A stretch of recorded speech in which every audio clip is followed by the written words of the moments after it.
Hello and welcome back to another episode of the Midnight Lantern podcast. My name is Shawn, John Barlan, aka Swan. And with me today, as always on these Midnight Lantern Mondays, is... JC Reno. It's a pleasure. As always usual. is, my man. Always is. So yeah, we're going to do these on Mondays now because it sounds cooler. The Midnight Lantern Mondays. The alliteration. Of course, the episode doesn't come out till Tuesday, but we'll make it work eventually. So yeah, man, what is up? What you been up to this past week? Dude, very little, frankly. Basically nothing.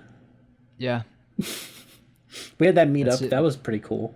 Yeah, it feels like these days are just dragging on.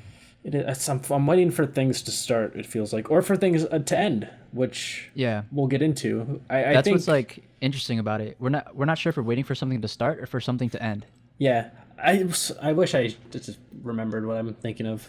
I know I don't, but it's like there's some like procrastinating happens. Like if you're waiting for something or if you have the expectation of something, it hinders your like productivity or your performance because you're waiting for that thing instead of just focusing on the thing that. But yeah, you did mention we had a little meetup earlier this week. Boba and chill. I also worked out. I got worked out by Zadkiel. It was. Yeah. I'm really starting to feel it. About now. We had a little boba meetup, and then we played poker. Yeah, and I was winning, and then I lost in one turn essentially. Casino night. I thought it was a bluff. I believed it was a bluff. It was not a bluff. Yeah, I need to like play more poker. Maybe I shouldn't, so I don't lose money. Yeah. But it was definitely fun and chill to just see everybody. Yeah, it was a good time. Because it's been a while since all the brothers had It was the brothers. That's the thing. It's like at the club. It's an elitist club of brothers. Yeah, the brothers, yeah. You have to have brothers of this age to only. Yeah, for anyone out of the loop, which is like everybody. Yeah. So me, JC, and our friend Ed Keel are all in the same grade, and we're like roughly the same age. And then we all have younger brothers who are almost like a year younger than us in the grade below us. Yeah. And so we grew up together, going to the same school for 15 years almost. 15. Yeah. Jeez. So it's and like our brothers also. Trio. I don't know what the word for 6 is. Sextuplet. Yeah. Interesting. Selection. So we had a little link up, and that was interesting because it's like we've it's not like we haven't been hanging out on Discord and stuff, but it was cool. There was something about it that was like closure, you know what I mean? Because I think Josh is moving, and like we're all at that point in the lives where we're probably not gonna be living in the same city for like forever. Possibly our lives, yeah. Yeah. So it was a nice goodbye, sort of. Yeah, kind of just like got like a little picture together. Yeah.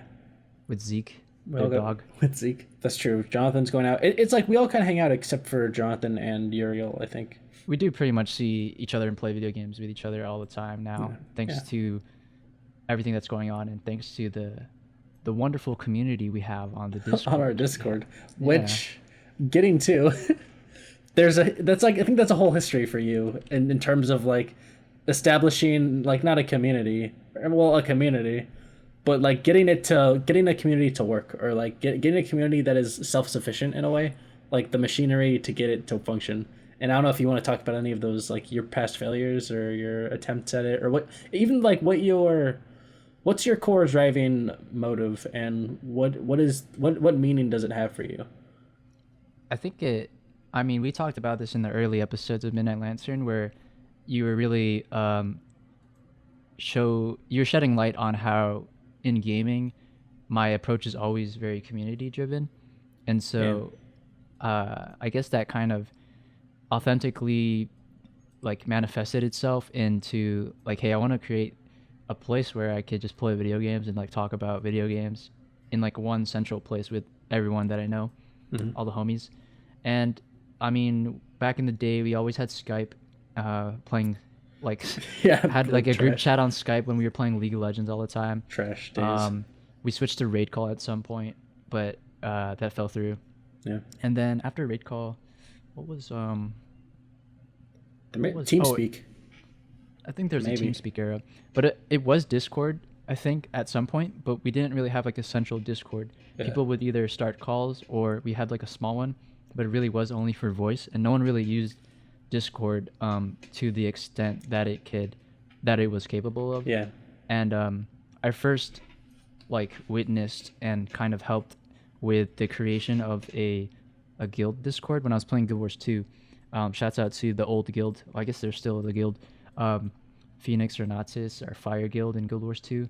I essentially, I think they were on TeamSpeak, and Discord was still kind of new, and so I created the Discord for the guild, despite not having like a leadership position. Mm-hmm. But I was like, yeah, you can trust me. I'm not gonna like screw you guys over, and so it became like this whole like layered and complex Discord, and I was like, whoa, like I didn't realize Discord could be like this for like it pretty much was just like a forum page like for a community. Right. And so after seeing that, I was like, oh, I wonder if I could do this with my homies. But it wasn't until like years later where it's like, because you can't really just do that without any type of like community, like there's no reason or like umbrella overall. It's like a collective thing. It's like a group think logic that you have to like take in the moment, take in stride. Yeah. So everything kind of just fell into place with launching the stream, the podcast. It really did start with the podcast, I think, because that really like kicked my creativity into full throttle. Yeah. And I was like, let me just do everything I ever wanted to do. What do you like what do you think is the core? So like that's interesting because there's even like a more core nugget there. Like what do you think is the core nugget of the podcast? I think the core nugget of the podcast was like, hey, this is what we do when we go to like World of Beer on Mondays, because it's Burger Mondays, $5 burgers, and we get a beer, usually a Secret Llama Blueberry Ale, and and we just kick it and we talk about gaming and we talk about like what's up. And I know our friend Pat Cornell is always like, dude, you guys should start a podcast. Like I could listen to you guys just talk for like hours. Oh, I forgot about that. I don't remember that. Or some people are like, you guys need to shut up. It's always either or, right? And so I was like, yeah, that's true. And I was able to get audio equipment and we just tried it. And our first podcast was so scuffed. Yeah. But I think we always had that idea in mind because we always joke about saving it for the podcast. Right. It always felt like, I mean, I kind of had been writing and I got a concentration in writing, and I'd always felt like I wanted to be engaging certain topics and wanting to like, like reflect and bounce back with other people with a similar kind of mindset and interest. And then it was just like, we just both kind of found that. I think in today's day and age of social media and technology, there is this innate desire to express what you want to talk about in terms of like what you're thinking. And for me, like Twitter wasn't it, Instagram wasn't it. Like just posting on social media just felt so shallow for me because it felt too much like I was just broadcasting to competing for attention as well. Yeah. And in this format, it's like it's not in your face so much, and it's like if you want to listen, you'll listen. Right. And so I think that was like a safer platform for both of us to kind of just speak our minds, since I think you understand my perspective on social media as well, since we're both not very active. Yeah. Just like the kind of anxiety to like, because it's like the person who tries to take advantage of it and fails looks like a fish like on dry land, like flopping around. Yeah. But then the person who does take advantage of it and is effective is like, dude, I don't respect you. Like you're kind of a, oh my God, like what's wrong with you? But it's also like I don't have that same type of energy to have it be successful like that. It's high, like, because I think you're community driven, but it's not you're not extroverted, you're not hyper extroverted like that. Right. It's just you like, and that's the thing is like the way you influenced the community that we have is in this very kind of not subliminal, but like not delicate, but careful, like a very careful. Construct this thing for hopefully people will use it. I'm not like, don't directly say, hey, use the Discord if you want to talk to me, or like not anything like that. Just kind of like have it available, make it usable, and then like kind of having a detached insight and and a concern. I couldn't have done that without like everyone else on board with it, like you and Yeah. Ezekiel and Matt, and like everyone who's just like, yeah, dude, just do it because like we're gonna use it anyways. Oh, right. Right. To have it exercised. Yeah. True. But to And I take the think that's time. why like I can really do all of like stream and podcast and stuff is just because like I'm not, it's not just me, even though like it's Swan Studio, you know what I mean, like, Yeah.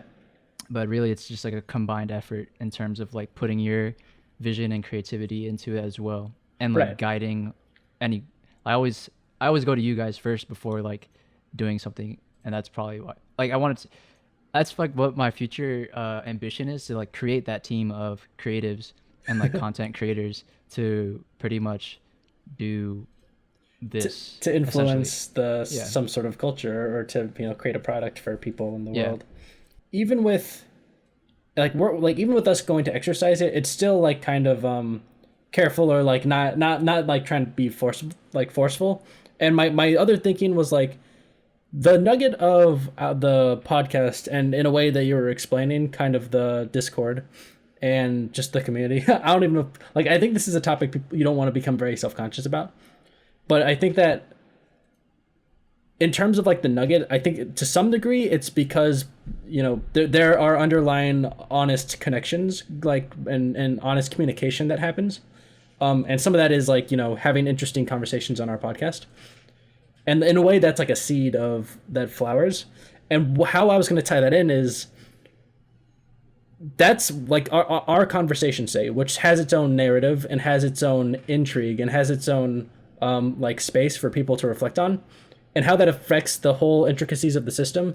To me, that has a lot to compare in relation to narrative in games, and like what the place of narrative in games is, and how it affects the greater system of the game.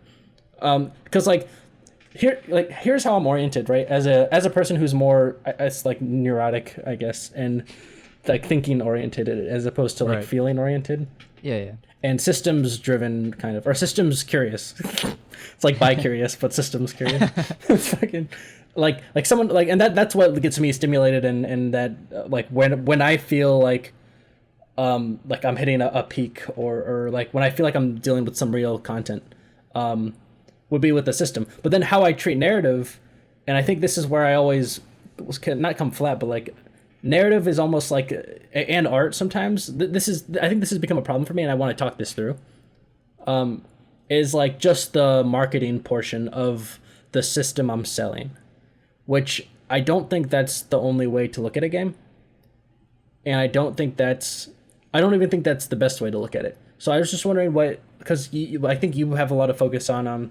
I remember you talking about with narrative in Final Fantasy, and also we talk about the narrative in Guild Wars and stuff. But like in your core idea of how a game works, where does narrative fit in for you, or like how do you think of that situation? Because I'm sure there's something. I'm sure there's some way, and that's the question. Right. Yeah. I mean, you mentioned my background is MMOs, right? So like, you mentioned Final Fantasy 14 and Guild Wars 2, and honestly, the narrative elements of MMOs are always like the weakest point, because there's so much more design and things you have to worry about as a MMO designer. So like usually the story kind of falls short. And that's probably why I don't play a lot of single player games where the narrative is the focus. Yeah. Because to me it doesn't matter too much, because if I if I wanted to play something for the narrative, I would just go watch a movie or something.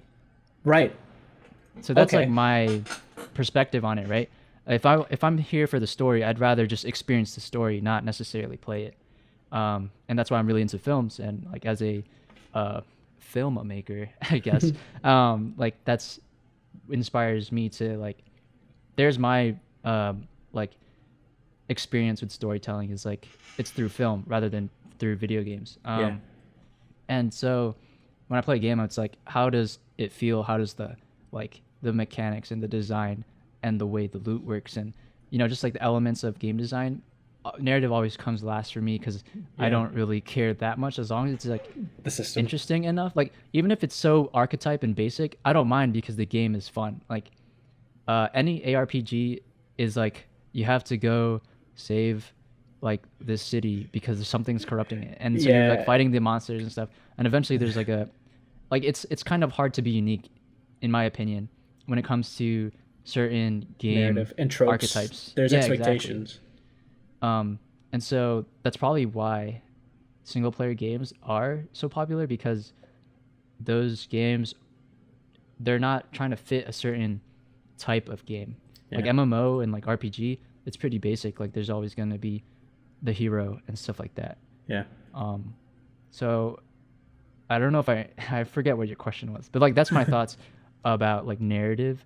But another like on the other side of the coin of like me not caring about narrative, when I'm thinking about game design, like in terms of like the game that we would want to design together, my first instinct is narrative because I'm not a coder and I'm not a I wouldn't consider myself a digital artist. So the only thing I could probably provide is story writing, and I did take. I'm also very writing centric like you are, but I just didn't. It wasn't my concentration in college or anything. Right. But you thought about it. I mean, yeah, like I did want to be an English major, and creative writing was always big deal for like, us. Yeah, and so when it comes to thinking about game design, like how can I make your game, even like the game you have right now, like how can I tell a story through it that's unique enough, or maybe not even unique, but like interesting enough where it's like it will help improve the game. Right. And it won't hinder from it. And it, like I know like just because of how I think not frail it's like clunky narrative is in a lot of like MMOs and a lot of even RPGs, just because they're so grand and there's so much to do with them. Just it's a lot of breadth and like not a lot of depth, unless it's Witcher 3 where you just get fucking everything for no like absurdly. I still need to play that. Yeah, you'll see. It's crazy what they do. It's very impressive. But I wouldn't mind sitting in this space for a second if you don't mind, just like thinking about just kind of the space for, because I was thinking about how there's something makes the game go, right? And it's also it's like something makes the community go. Mm-hmm. And I think that like a lot of times I compare I think micro events mirror sometimes macro events, and like the same kind of general shapes that happen, like the same things that happen in the group kind of happen within the individual to a sense. And even I think each emergent layer of quantifying something is like somehow similar things arise. So like what I'm saying is like, what am I saying? This is where we edit a lot. Yeah, definitely. But I think this is where like if you can stick with it, then you'll get something out of it. Right. Like I think this to some degree, like the fundamental efforts of like having some good, right? And so say like a conversation in a podcast that can be reflected on by other people, versus like narrative in a game where a community is kind of like an ecosystem, and there's something kind of, and I think we were talking about that with Discord. It's like to some degree there's like beauty in these things that arise, and it's interesting and cool that it happens. And in games it's like this system, something has to make this system go. The system would be fixed if something wasn't rolling through it. And like that to me is like narrative. So it's like comparing those two things, like what like those, like I'm saying there's a comparison there, and no, I see it. Comparison. I have the parallel down. Okay, cool. And so what I'm trying to shake with like on the other side here is I always see narrative as just as a tool to make the thing go, which maybe isn't so bad, but it's like the base, like you can centralize on the nugget as narrative as opposed to say the system as the central portion, which I think obviously like with MMOs we were talking about, and with RuneScape too, right? I think RuneScape is literally just an economic simulator system with cool social elements and like funny quests and stuff. I mean, RuneScape's probably the best game ever made. Let's just, I mean, Let's we got to just say it lay every down podcast. fact. But no, like the parallel you were referring to. Before you say that, like what I'm trying to ask is like, is there a way to break out of that? Is there a way to break out of just seeing games as like the system and narrative is just kind of a thing that has to be there? Like how can you validate narrative? Like what's a way that you can validate narrative? Like, and I'm kind of asking like, because this is something that I struggle with, I think, in design in general, is like how do you say like, well, if you want to read a story, go read a book? Or like how is there a way to innovate enough to make narrative uniquely meaningful to a game that isn't relevant to another medium? What would that be? Oh, damn. There's probably like, well, first, okay, so first the parallel you were talking about, is like, I mean, it's true that it's like the game designers didn't design the narrative to be like, oh, this will definitely like spark a lot of, community activity for sure. It just naturally happens, like authentic. Yeah. And I think that's a good sign of good storytelling. Like, my examples are so niche, but because I don't play a lot of narrative video games. But like, for example, in World of Warcraft, when the Lich King was dethroned, and like it's his son, and like and that whole interaction and that whole cutscene of him taking on the Lich King, because like the Lich King just continues on after, like that sparked a lot of, like there was a lot of what do you call it, like response reaction. There's like a lot of reaction to it, positive and good, and some bad, but like but reaction. But the fact that there is such a huge reaction to that narrative just shows like good game design. Yeah. And you were mentioning like, I think what creates that is, I'll also answer your other question about the validity of it. Okay. But what I think what gives like this good reaction is building a story with characters that the audience, the player, whatever it is, can relate to and can like root for. You know what I mean? Like you're developing these characters throughout the whole game, and it's like watching a TV show or a movie. Like you get invested in it emotionally, and that's probably why there's so much, like that's just good storytelling. Response. Also, right. With, I mean, when I think of that, I think of Last of Us 2 and all the response that got. Right. Yeah, I haven't played it, but we talked about it last episode, and how that twist is like sour for a lot of players because you're invested in that specific relationship. Yeah. And then you get this whole new perspective, and it's like a flawed protagonist almost. Yeah. Wow. I just want to say I haven't played it, but the fact that I can sum that up. It's impressive in itself. So the question about the validity of designing a game where narrative can be unique enough where it doesn't tie into other elements of entertainment. And not that it will even win, like not that it specifically wouldn't, but that it is uniquely specific to games that only a game could do, kind of. Yeah, I think that's when it comes into play where maybe like books could do it, but I think that's what's so attractive for RPG games, is because you create your own character, you're building your own story.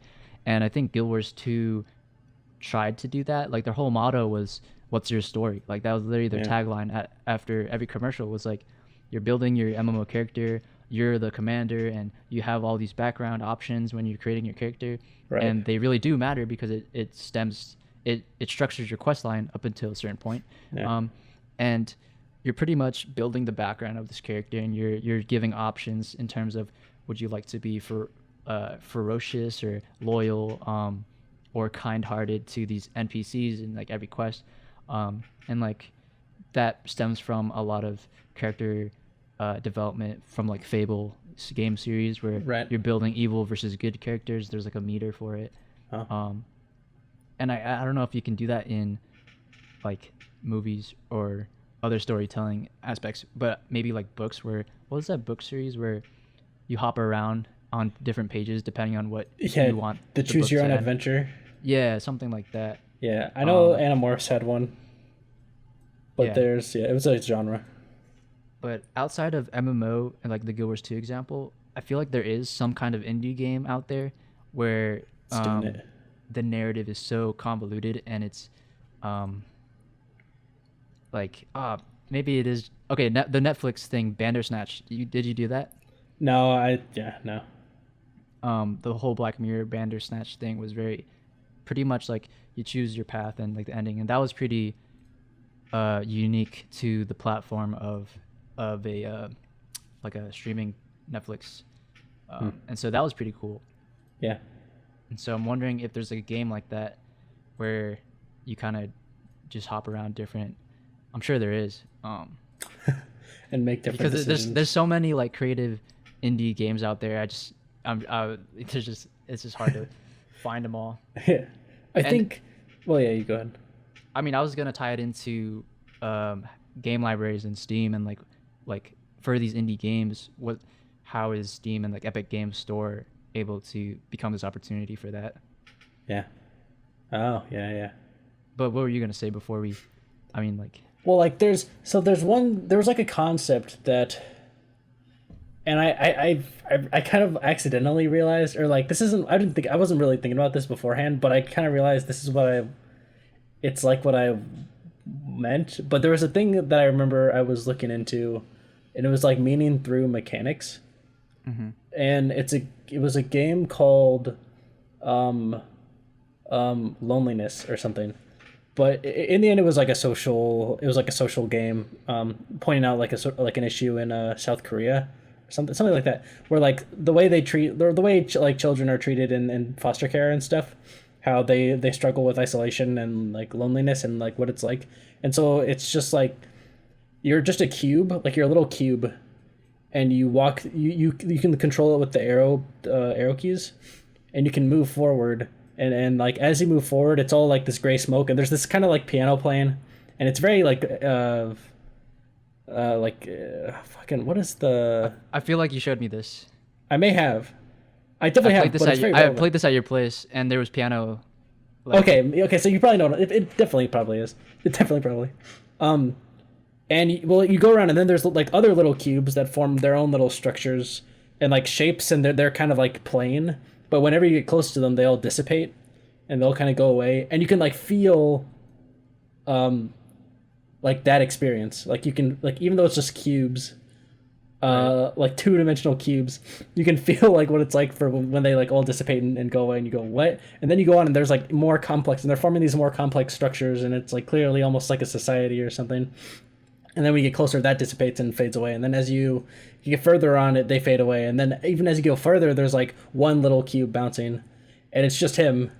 And then even like when you get close to him, he fades away. This one guy who's alone doesn't even want to be with you anymore. And then it's the same with like the last guy, and he fades away. And then in the end, it just like fades to black, and it's like it just freezes. And then it plays the kind of social message that was associated. But like, there's no. To me, that's an example of something where there is no other rhetoric possible for a book or a movie or a choose your own adventure. Like the things that happen in that, like, and it's because it's interactive, it's because it's not even vicarious, it's like literally, and it's what you would naturally, it's like what you're inclined to do. You're inclined to send your little block to go with the other little blocks, and they all dissipate, and you can feel the kind of hurt in that. And that whole process is like, it's telling a story that it can't be told in any other way. But it's like, okay, how the fuck else how do you do that with anything else? yeah. And I don't know. It's pretty much an abstract artist became a game designer. It's exactly that. Because what abstract artists do is they take that same emotion that you would get from, let's say like there's a film about that loneliness, and it gives you that, your reaction is like, wow, I feel so lonely, and like that's Yeah. just sucks because you see this character and he's just so lonely, and he tries to like not be lonely, and he just ends up being lonely, and you take that emotion, and then he just abstractly expresses it in a single like project, Right. and then for that project it's like the game, and because it's like built like that, you don't have to tell the whole story because you're just experiencing it. And I think that's what Yeah. the goal of a lot of art is, and like a lot of artists try to do, is where they try to express this emotional experience without giving you the details, and so you're just left with the emotion itself rather than like the ins and outs of the story. So do you see? So then, I guess my question with that, because this is also a kind of pursuit for me in some way, in terms of game design. So like something like that, is that even then? Is that even then like a unique narrative tool, like communicating something uniquely? Only a game, an interactive thing can tell you, or is it just cutting out the fluff that you would get from, you maybe would have to read some extra like intro and conclusion and Yeah, that's a good question, honestly. Like, what comes to mind is, what if we made your Robot on a Hill a game, but it doesn't tell the story? It just leaves you with the emotion of what the robot on the hill is feeling. Specifically. Yeah, well, I mean that basically resolves in like a crisis. So yeah. So Robot on a Hill is JC Reno's great poem JC Reno. About isolation, and yeah, it's just it's a dope poem. It's pretty dope. Yeah, JC Reno's a writer, no big deal. It's good. I think it compacts a lot of things. Not to jerk off my own shit. Oh, but dude, go ahead. I mean, we're the hosts of the podcast. Yeah, we get to say whatever the fuck we want. We get to promote whatever we want. Pretty much. Well, it's also about I don't know. I don't even remember really. Like, in fact, when I read it myself, it's like I get a new experience. Like every time. That's just good writing. My God. Well, it's not. It was just honest. Like, it was a place where I didn't know what it meant to someone else. I just knew what it meant at the time, and I don't even remember what it was like. But I can just read it now and say, "Oh, that's interesting." It's always like those strange bursts of like artistic creation and vision. Yeah. Like, I've definitely had that for an assignment where I made a short film, and then I'm like, I don't know what this is. I just know like what I'm feeling right now, and this is just gonna work. And it's also due at midnight, so I'm just gonna do it. And then it turns out being like the best project I've ever done, and everyone's like, oh my God, like that was, I love how you talked about this and that in it. I'm like, oh yeah. Yeah, exactly. It's just like, I guess I was talking about that. Yeah, like I can see that. And then it's just like, damn, like, I can see that, dude. That's the epitome of every artist. Yeah, I can see that. I think that's a good sign that it's just authentic your own expression. Art. Yeah. And if you can do that in game design, where, like you were saying, where the narrative is so unique that there's no way you can manifest it in another medium. Yeah. Then I think that it's just authentic game design. Right. It's like you're just getting in depth with the tools that are available to tell that story. It's just like, it's also like, that's another crisis I sometimes have though, I think, with game design, is like, well, why wouldn't you just write it? Like, it takes a lot more work to make a video game. Yeah, exactly. I think when I was a kid, and you were also writing as well, when we were kids, we would write these epic tales of like RPG. Like, I tried making a book, and it was just about the very stereotypical RPG story of a band of heroes of like different personalities and different classes, and they banded together to defeat the greater evil that was threatening the land. And I think in my head, it's the reason why I want to write that is because that's the game I want to play as a kid. Right. And so it's like, yeah, why not just write it instead of make a video game about it?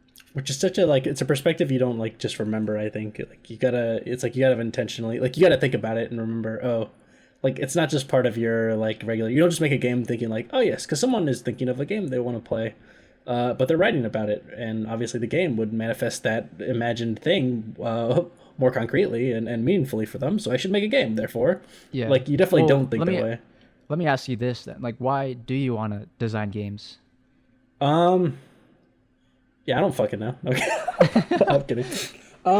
It's because it is really along the lines of, there are real reasons. Actually, here, let me see.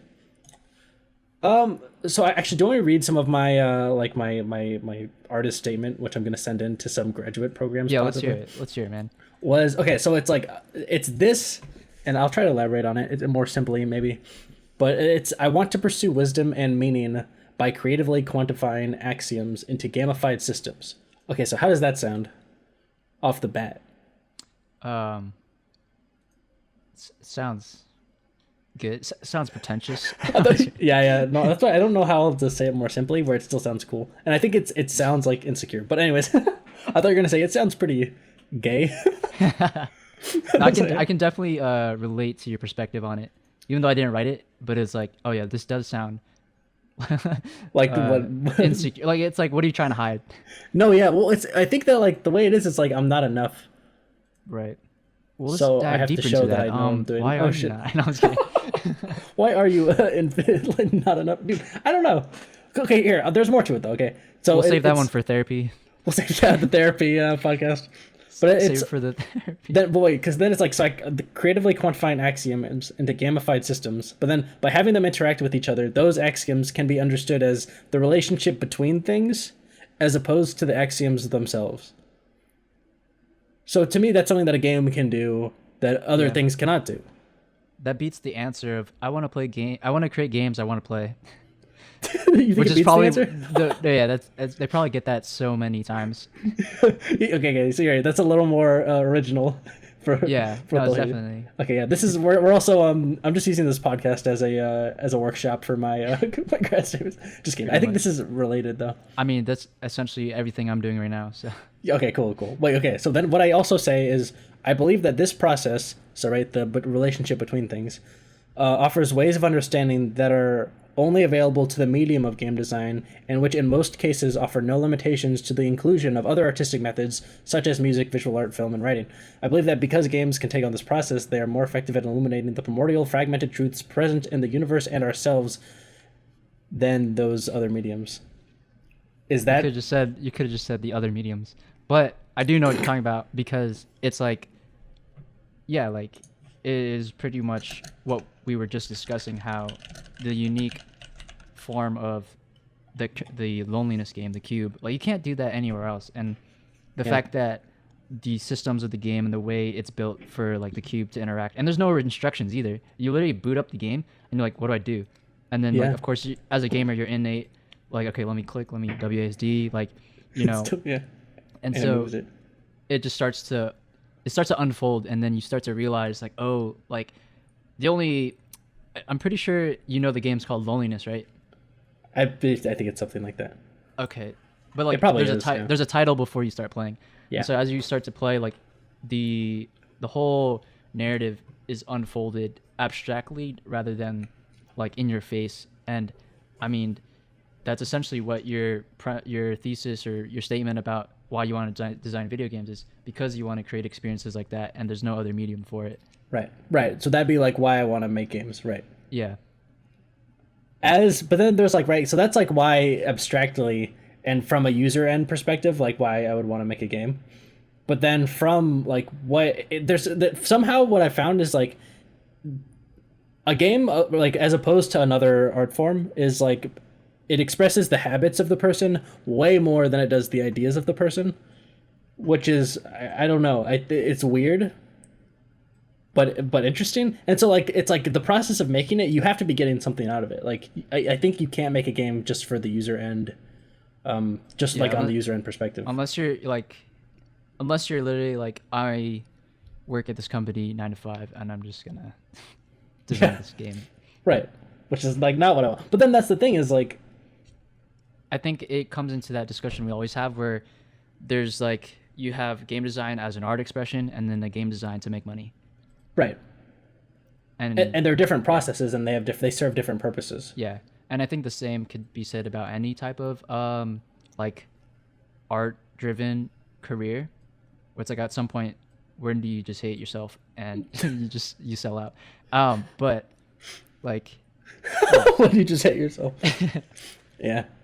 Well, so like the side though that, and I don't even know if it's like I don't have I wasn't even prepared to talk about I think this level, but it's like now that we're here, is like I'm not reading this because just to like jerk off of my opinions, but it's like with that it's like I still have doubts about it. And like when you get into the work of making a game, it's like backbreaking. It's not backbreaking, but it wears you down. And so it's like at some point you have to answer those questions. And it's like, so I'm like even asking like, okay, well, what do you think about that? Like, Is that true? Like, are games really a unique expression? What do we need? Yeah. I mean, yeah. It's I literally today I'm like I'm gonna quit gaming because it doesn't do anything.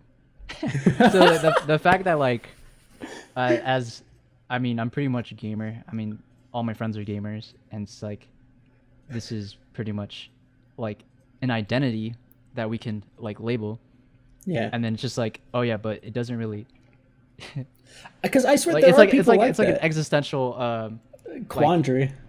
of like yeah this like if I just stopped gaming like nothing would change. Yeah, well, yeah, and it's weird, like, cause that's what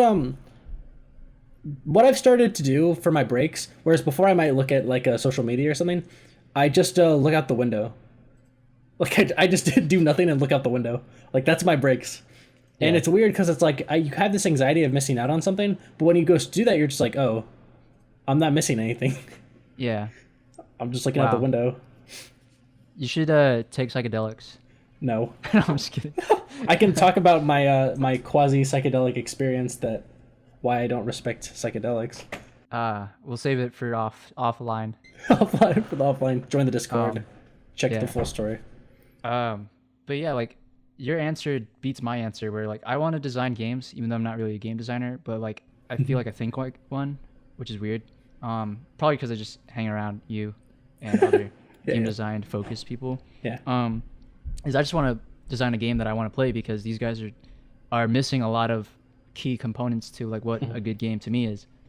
And so I mean we've talked about building an ARPG with like Yeah. the resource gathering of Minecraft, but then at the same time making progress actually valuable like how RuneScape does it, Yeah. and then putting it into like a system like Diablo 3. But I mean, who knows when that will happen. Yeah. But now that you've kind of elaborated on why you want to design games, I don't know if that like aligns with your vision because my game kind of sounds like a game that is like it's less of an art form and it's more of just like a system. Yeah, but like that's the thing, is like the creating the system is like, that's kind of my bread and butter. Like it's so engaging. Oh, It's okay, just okay. when I get to the point where it's like, okay, why do I actually want to make games, like from a fundamental perspective? It's like I have to answer these things, and it's also like, and I ask them too because it's like the same thing with the like with like a community approach, or like a like isolationist, like what I was talking about before, where it's like I don't really see the things you would see, or like I don't really like give credence to the opportunities that you would recognize, and so it's like, I just would like so it's like in this space it's like, okay, I wonder if there is a way to think about this that isn't the way. But I think it's just like it's a matter of how far along you are with game design. Yeah, interesting. Yeah. Because to me, it almost like I don't know if this is the right analogy, right? So like I say to a lot of people, "Oh, I'm an art major and my focus is filmmaking," and then they're like, "Oh, okay, so like, do you want to make movies?" And then to me, and like the kind of like filmmaking that I do in terms of like abstract, Yeah. very much in the same grain of like the videos you would do or Yeah. Yeah. It's like the writing you surrealist, would do. Yeah, emotional, it's like like. surreal, And okay, so I expressing wonder emotions. what it does for me is like it takes away, like, so it gets away from any kind of neuroticism that is imposed by, for me, like structure or like recognizable things. It becomes more like music, where Mm-hmm. it's like things aren't recognizable, but then it has a real tangible meaning, right? Because we have specific images and we do specific, like, with like you range it in a certain way, but it's like it's way more prominent on the feeling side. Like I think that's why I favor those, because that gets me into that place of, and actually I talk about it, and like if I kept reading, is like it's like the negative capability, which is this guy named John Keats. He talked about negative capability, where it's like where you can like be okay with the uncertainties and doubts and mysteries that are inherent to being a person, and not like grab anxiously towards like or some rational thing. It's like that. Yeah. Like I think that's what we're like exploring, is like the negative Yeah, capability. it's like not going, like not playing it safe, essentially. That too. But yeah, like I like that makes sense the way you like mentioned. It's like music. I even did like a short film, like a silent short film, but it's literally music It's like visually music, but it's a silent film. Did you think about that actually? Did you think about that when you did it? Yeah, I did, but it wasn't like the main driving point of it. It was just like Right. an added element of like, oh, this Yeah. kind of does look like music. Because that would be pretentious. Yeah, that would It's be. visual music, bro.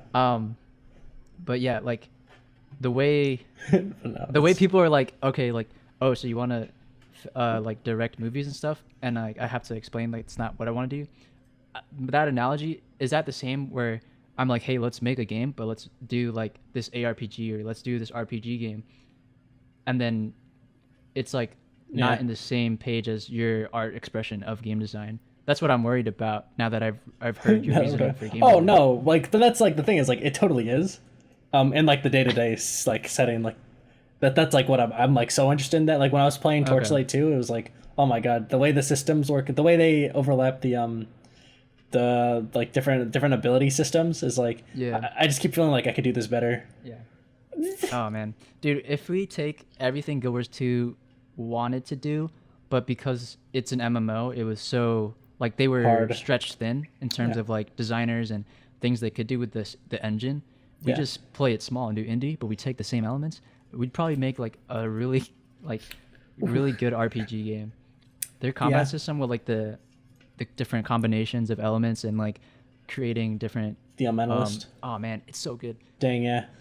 Even the first Guild Wars was so good with the whole 8 skill slot, and they based it off of Card Magic building. the Gathering. Yeah, card games. That's genius. I want to design a card game at some point. I know we talked about this.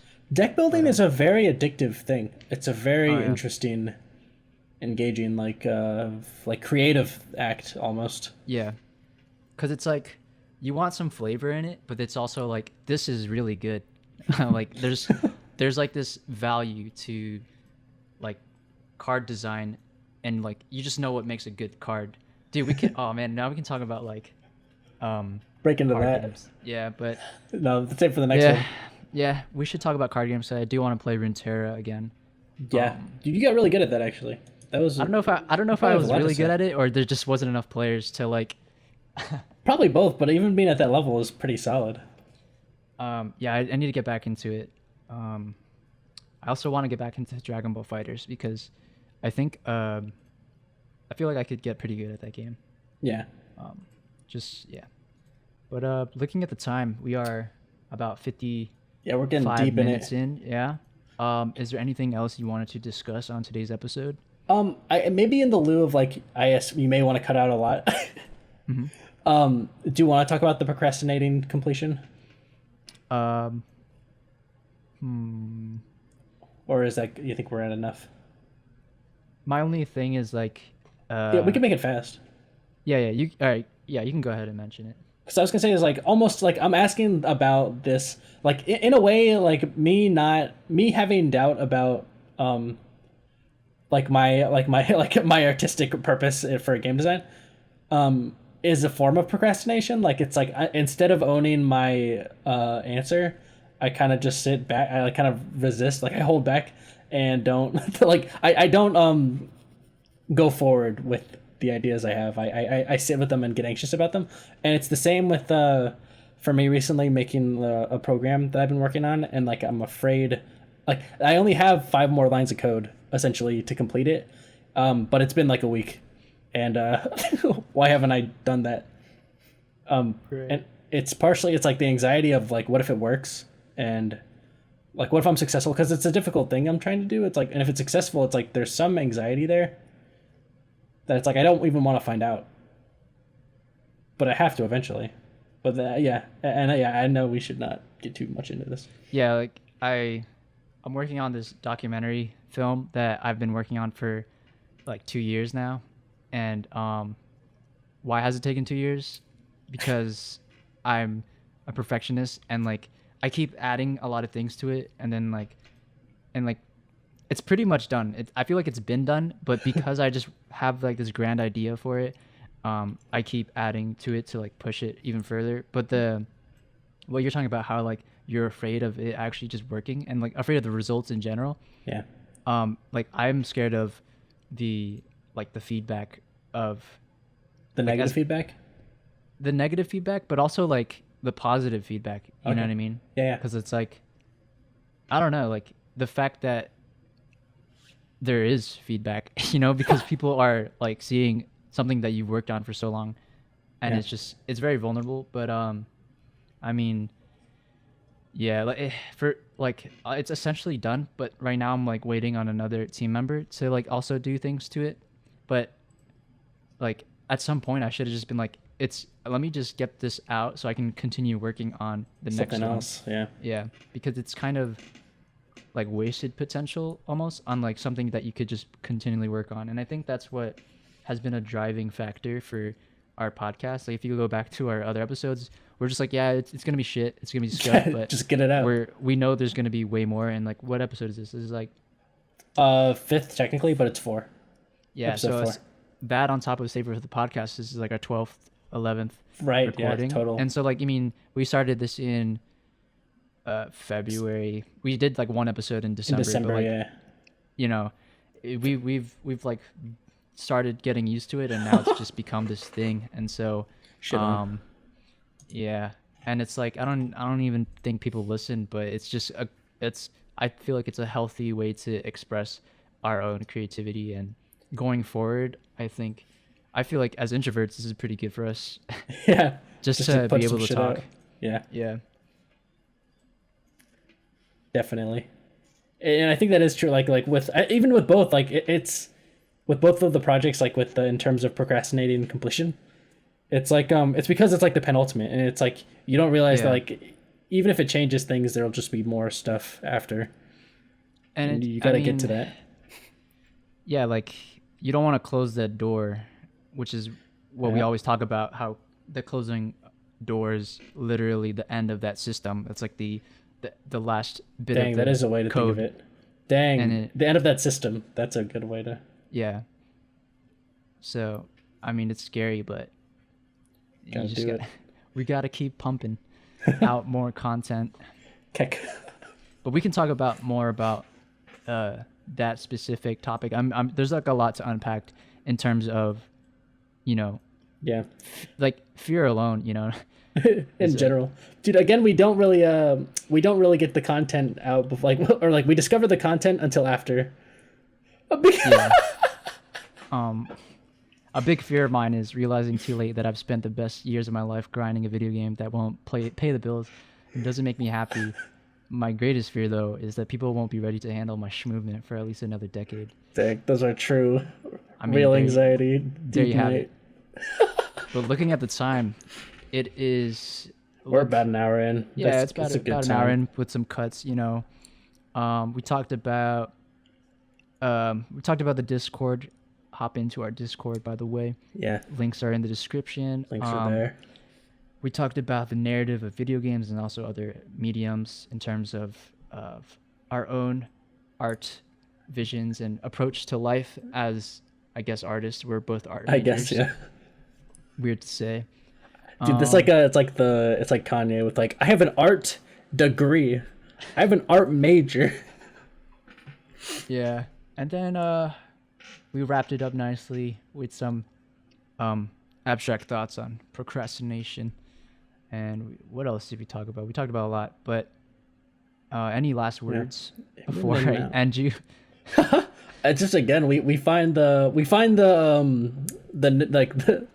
core like fucking nuggets that will allow for like a much greater conversation at the end of the conversation. Yeah, it sucks. I mean, that's probably why we always go on forever. Yeah. If you ever meet us in real life, there's just always the another next thing. step. We transition very well to just random things, and we just roll with it. Just where it goes. Yeah. But for the recording, we'll have to end it. And so, thank you guys for listening. Shout out thank you. Everyone in the Discord for hanging out. You can follow JC Reno at the links below. Yeah. You can follow me at the links below as well in the description. If you're on Apple Podcasts, go ahead and give us a 5-star rating, and we'll read it out on the next episode. Oh, wow. So leave us any comments. If you have any comments on YouTube, smash the sub button. Smash the sub button. like, comment, subscribe. There's no comment thing on Spotify, so if you ever want to comment or at least just give us feedback, you can either do it on YouTube, you can do it on Apple Podcasts, you can do it on the Discord there's a podcast section. You can hit us up there, or you can hit us up directly and tell us to our face how bad it is. But that wraps it up. Anything else you'd like to say? I think we talked about a lot of really interesting topics, and I'm grateful for the conversation. And there's a lot more to say, but unfortunately, we have to end it here. And look forward to the next. And as always, we'll save it for the podcast. This has been the Midnight Lantern episode 4 or 5. Yeah. Thank you. Thank you. And we are out. Goodbye.